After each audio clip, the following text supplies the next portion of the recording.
La genèse du projet Laine Rebelle vient d'une volonté de maintenir l'expérimentation sur la laine qui a été menée par en fait, une association d'éleveurs du département. Cette association s'appelait la PAM, c'était surtout la promotion du pastoralisme. Nous avons mené une action sur les races du département, donc la Mérinos, la Préalpe du Sud et la Moreros, y compris la Brigasque.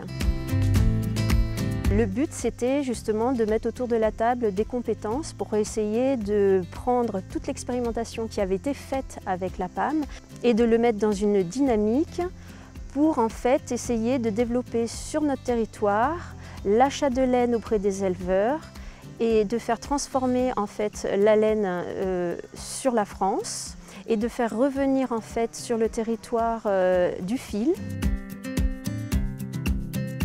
L'objectif, c'était de valoriser ces laines qui étaient juste des laines parties en Chine pour ensuite être mises en couverture, en couette, dans des futons, etc.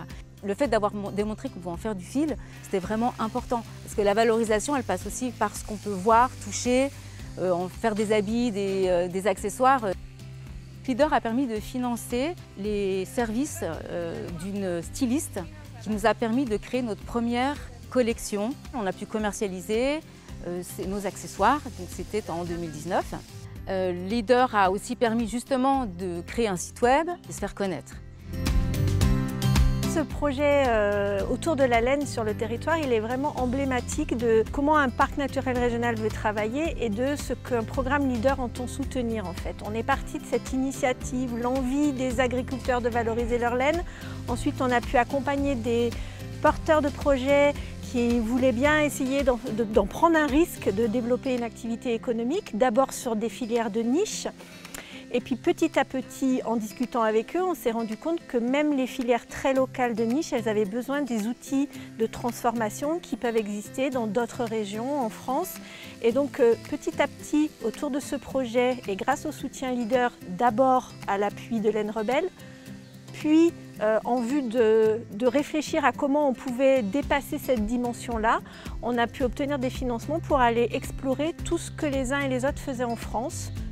Et du coup, on a pu définir des besoins communs entre plusieurs territoires. De là est né un nouveau projet qui va démarrer bientôt de coopération, lui-même soutenu par Leader. Donc ici dans les Alpes-Maritimes, on a la chance d'avoir des troupeaux de mérinos d'Arles. Et l'idée, c'est de travailler en direct avec les éleveurs pour aller travailler cette matière et surtout désenclaver le territoire sur les questions de la laine. C'est vrai que Leader, pour nous, c'est une opportunité en fait de financer toute notre R&D, en tout cas la R&D qui concerne directement le territoire et les laines du territoire, pour améliorer la qualité, faire le lien avec les éleveurs et travailler sur toutes les étapes de la transformation. L'important pour nous, c'est d'essayer de faire reprendre conscience aux éleveurs qu'il y a un débouché possible derrière. Ça peut aussi permettre de se mettre en relation avec d'autres personnes qui ont une volonté de travailler notre matière au sein du territoire et y compris du parc naturel régional des Préalpes d'Azur.